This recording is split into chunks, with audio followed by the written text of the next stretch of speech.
Jaya Radha Madhava Kunja Bihari.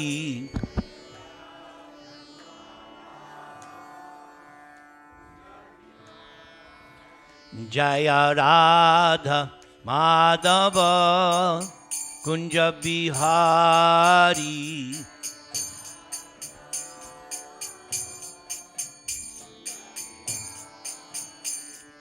Gopi Jana Vallabha Girivaradhari.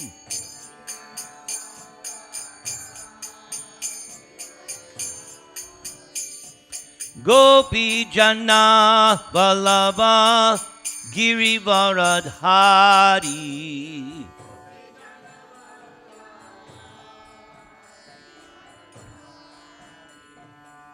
Yashoda Nandana Braja Janaranjana.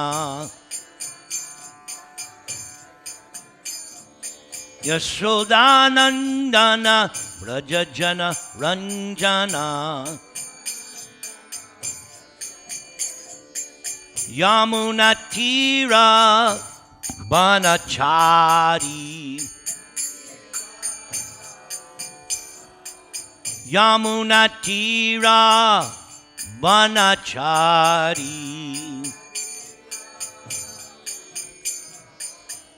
Jai Radha Madhava Kunja Bihari.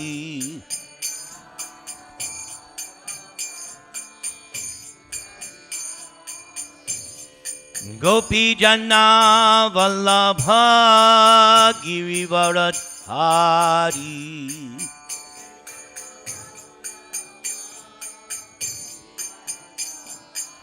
Yashodanandana Braja Janaranjana. Yamuna Tira Banachari.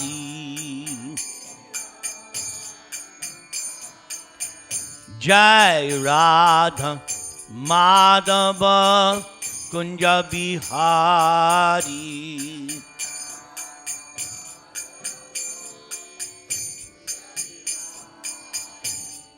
Gopi Jana Vallabha Girivaradhari.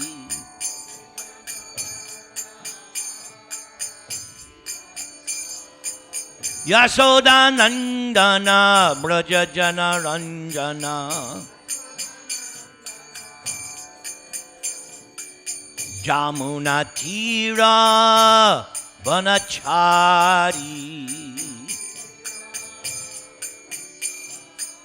Yamuna Tira Banachari. Jai Radha Madhava Kunja Bihari.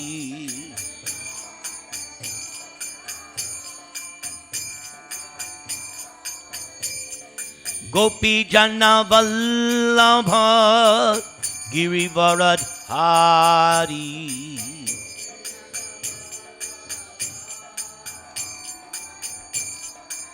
Yashodanandana Braja Janaranjana.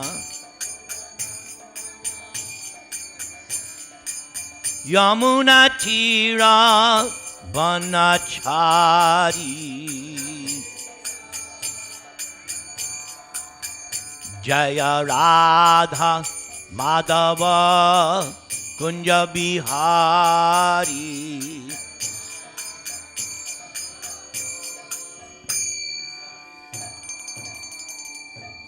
Trinadapi Sunichena Tadadiva Sahishnuna Amanina Manadena Kirtaniya Sadahari. Hare Nama Hare Nama Hare Nama Kevalam Kalo Nastyeva Nastyeva Nastyeva Gatiranyata. Thank you for being part of this Krishna consciousness movement. And we are in a season, the Christmas season, so it's not wrong. I wish you Merry Christmas. So growing up as a Catholic, Christmas was a big deal. Not so much because of Jesus, but because Santa Claus. Anyway, now that I am Krishna conscious, to me, because Christmas was such a big day, perhaps the biggest day of the year when you're a kid. For me now, my biggest day was September 1965. Prabhupada in August got on board the Jaladuta boat, and he suffered 2 heart attacks, and he celebrated his birthday on the boat. He celebrated Janmashtami on the boat. And in September, he arrived first in Boston Harbor.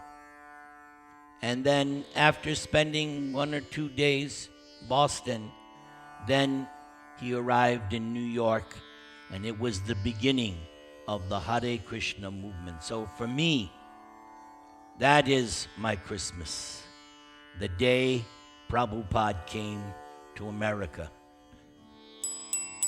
And my good friend, our loving sannyasi, Badrinarayan Swami, let's offer our respects.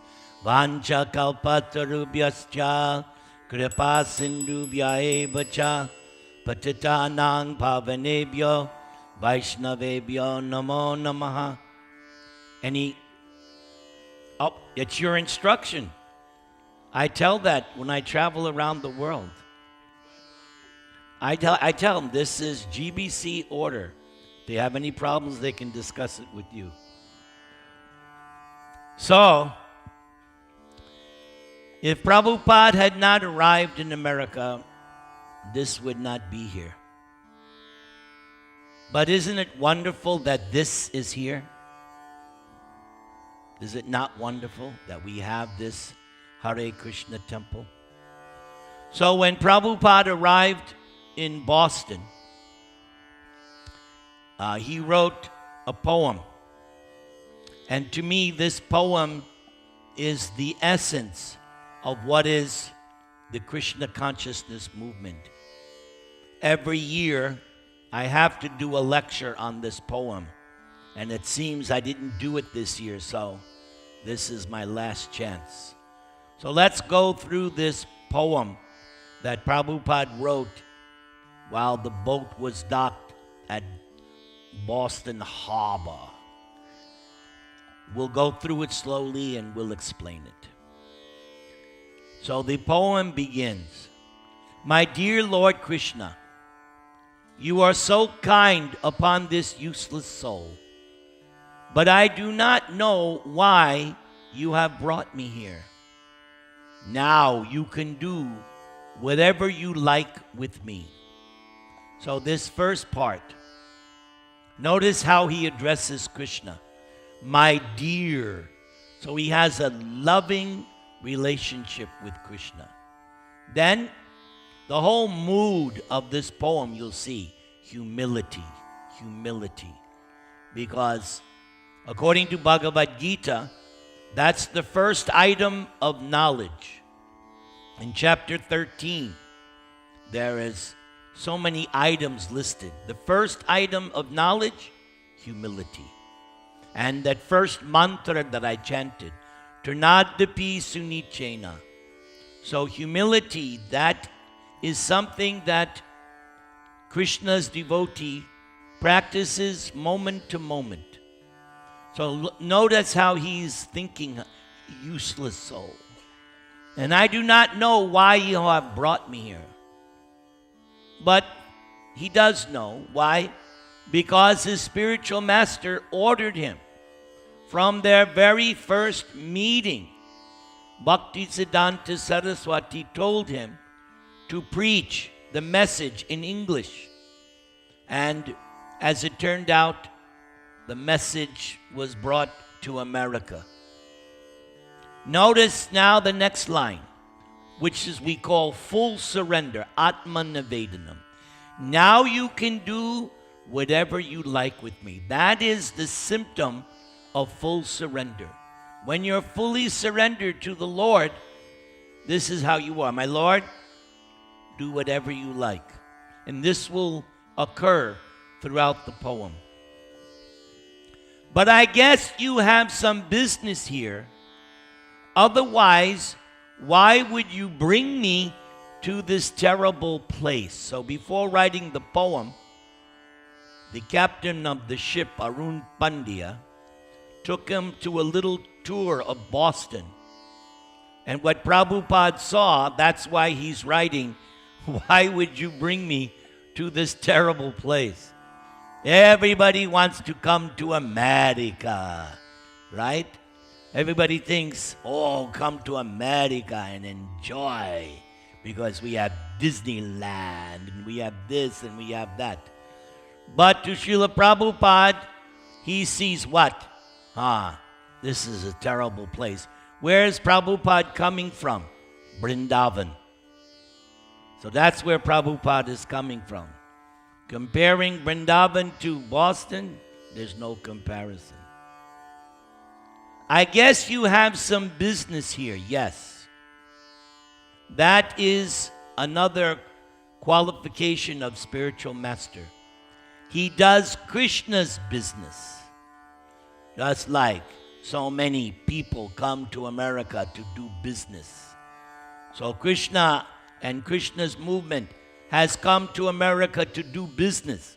But what kind of business? That is the question. The business, Krishna's business, is to reclaim his fallen, conditioned souls who find themselves here, entrapped in this samsara, repeated birth and death. There are two purposes for the material creation, Prabhupada writes in his Bhaktivedanta purports. There are two purposes. One purpose is to give facility to those conditioned souls who want to enjoy this material world to their fullest extent and go to hell. Because that's what happens. If you try to enjoy this material world, eventually you'll wind up in hell. Because you cannot enjoy this material world. It's not designed that way. The other purpose of this material creation is what you have come here for. What is that other purpose? How to get out of this material world and go back to your original home. Your original home is in the spiritual world with Krishna. That's where we all came from. Somehow or other, here we are, but this is not our original home. So the devotees is like Krishna's business agent. He comes and tries to canvass and introduces people. Yes, come with me. The devotee knows I am going back home, back to Krishna, and he tries to take as many people with him. Following in the footsteps of one of Prahlad Maharaj's prayers to Lord Nrsimha. Prahlad also prayed like that I'm trying to bring people back to your lotus feet, O Lord.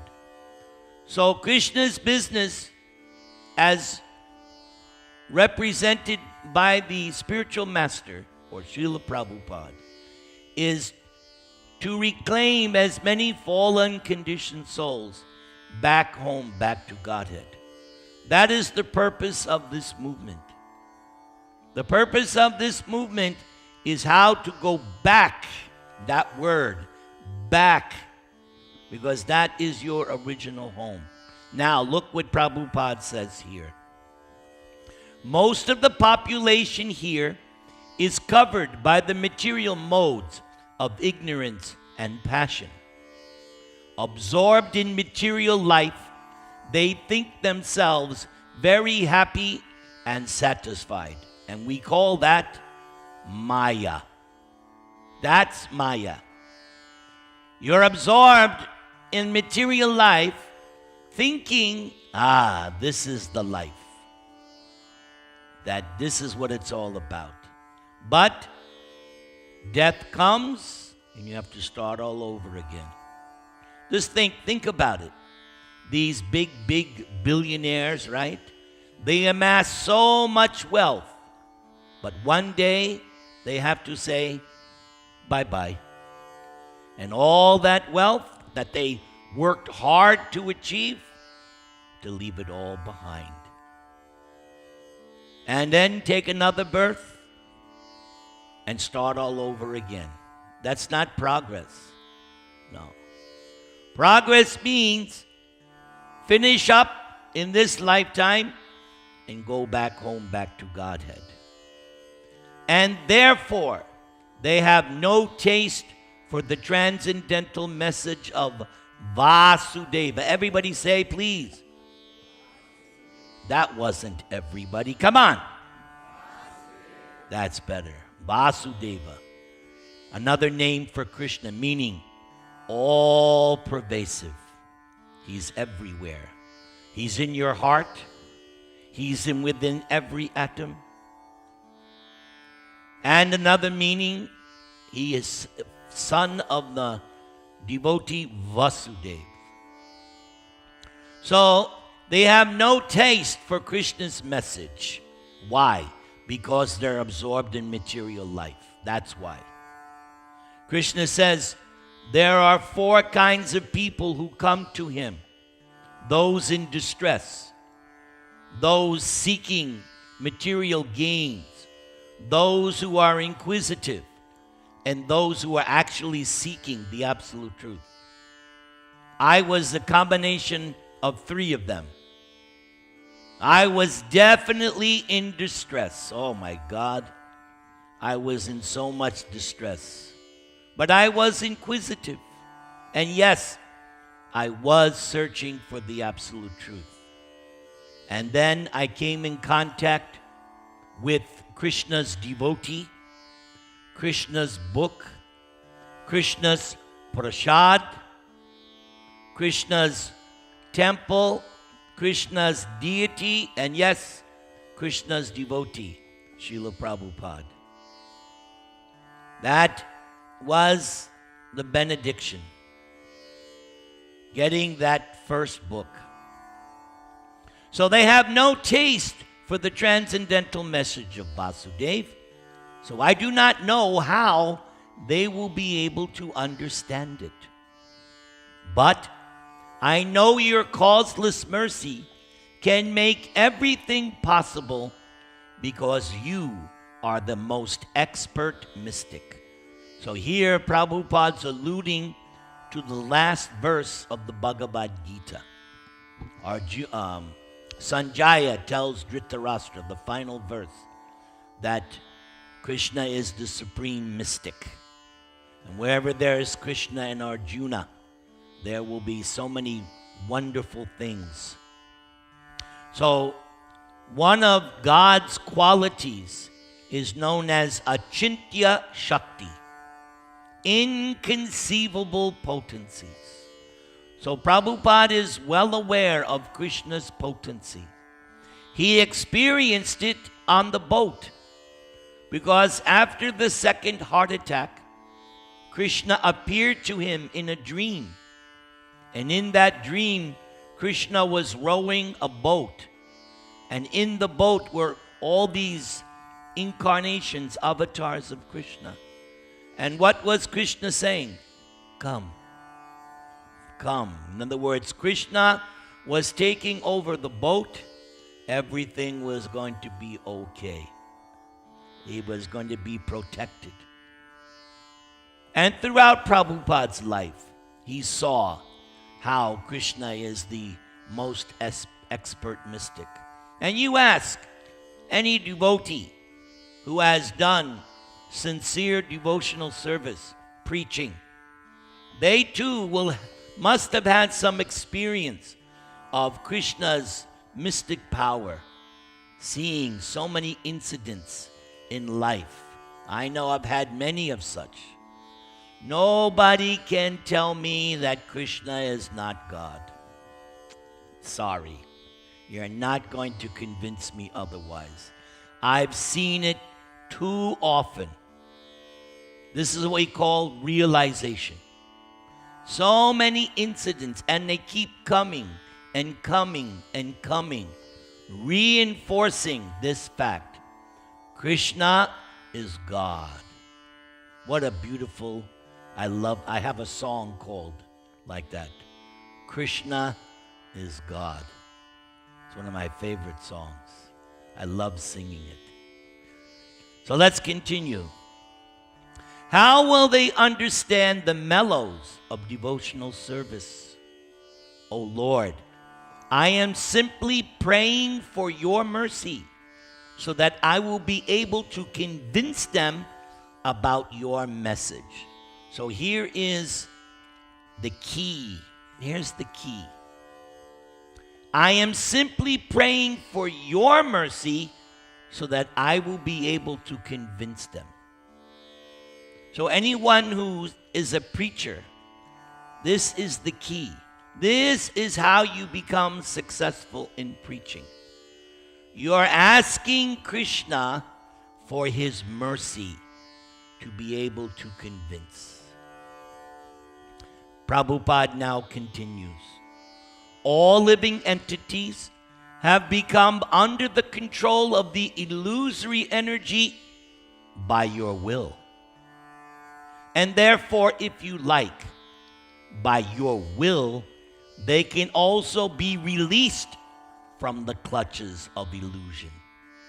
Now, this needs to be explained because it sounds like, oh, God placed us in this world as a punishment. No, Prabhupada is not giving you the other background information that he gives elsewhere. Why, the question should be, why did God place us in the illusory energy? Why? That's called the original fall of the living entity. It's not that God is vindictive and is indiscriminate. Okay, you go to hell, you go to heaven. That's not how God rolls. No. The explanation is because I've already said your original home, correct? You heard me say that, is in the kingdom of God. So, how did we get here? And elsewhere in Prabhupada's writings, Prabhupada makes a reference to a book known as Milton's Paradise Lost. And he says that book expertly explains how the living entity falls. But he also explains it. He says, yes, originally we were with God, but we misused our free will. Free will is always there. We will never lose our free will. Without free will, there can be no love. If you force somebody, that's not love. No, love has to be free, voluntary. I choose to serve you. I choose to love you. Not that I twist your arm or I put a gun to your head. Love me, love me. No, that's not love. Love has to be free. So, yes, originally we were with God, but we misused our free will. And what was that misuse? I want to be God. I want to feel what it is to be God. I want to be the enjoyer. I want to be the controller. I want to be everybody's best friend. So as soon as that desire comes, now by Krishna's will, we come to the material world. Not that Krishna indiscriminately sent us here.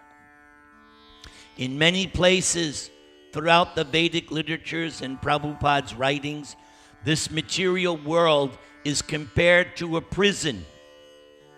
So it's not that God automatically, just out of his whatever, sends people to the prison. No, you're sent to the prison because you committed a crime. What was our crime? Misuse of free will. Wanting to be independent or one with or trying to imitate the position of God. That's why we're here. And the devotee, what is his prayer? The devotee says, my Lord, I want you to bless them so that they can be released. Look at this language. Released from the clutches of illusion. As he said earlier, they think themselves happy, absorbed in material life. Here he says, but that's the clutches of illusion. Let's continue. The next phrase. I wish that you may deliver them. Indian people, you know this term, Ashirvad, right? Your favorite. Prabhu, Ashirvad, Prabhu.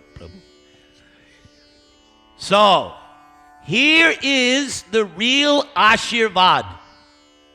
Prabhupada is saying, coming to America, he's addressing all of America and subsequently the whole world, because this is not the American Society for Krishna Consciousness. Krishna West, South, no. International society, not just for Americans. It's for everybody. So I wish that you may deliver them. That is the symptom of a devotee. Nothing to do with himself. His prayer is, my Lord, please deliver them.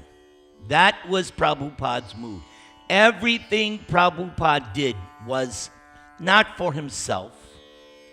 Prabhupada created this movement for us.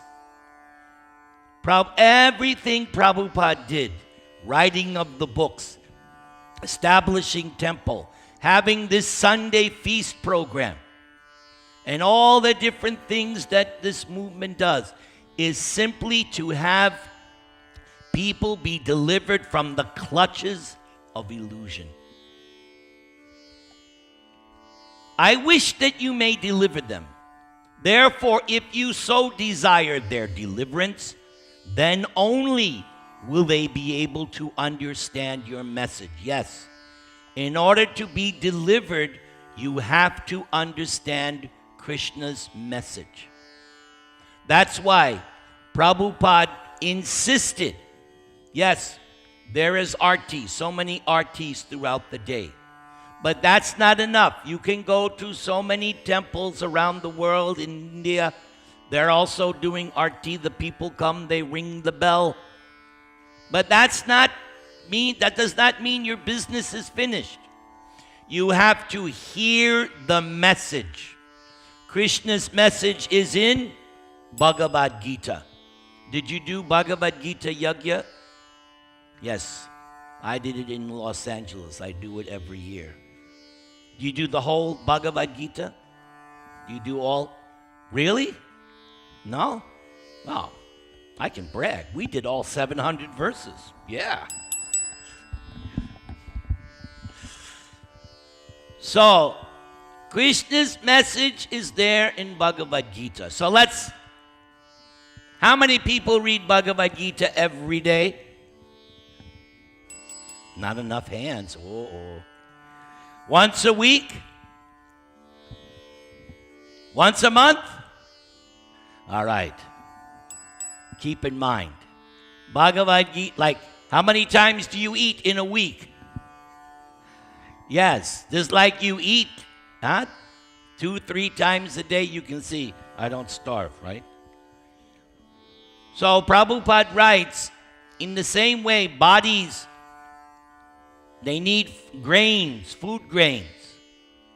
So in the same way, the soul is nourished by reading books like Bhagavad Gita and Srimad Bhagavatam. So Prabhupada insisted in his temples, besides the arti, there must be minimum 2 classes every day. Has to be. because people need to hear and understand Krishna's message, which we call, or which Prabhupada calls, the science of God. I love that term. Do we have any scientists in the temple today? Okay, scientists. So you know science, right? So many things, and if you do the right procedures, you get what you're looking for, right? Am I correct, scientists? So that's what Bhagavad Gita is. It's a science book, but what kind of science? Science of self-realization. Understanding who you are, not who you see in the mirror. And trust me, thank God I'm not what I see in the mirror. Now, you may look very nice and pretty when you're young, but when you turn 68, 69, So, understanding the first thing see, when you get them laughing, you're halfway home. Understanding that I'm not what I see in the mirror is the first lesson of transcendental knowledge, the first lesson of self-realization. And that's where Bhagavad Gita begins. And throughout the 18 chapters, you'll understand who is God, who are you, what is this material creation, what are activities, and what is this time element. Different concepts are there in Bhagavad Gita. They need to be understood, and they need to be studied regularly, daily. Read Bhagavad Gita every day.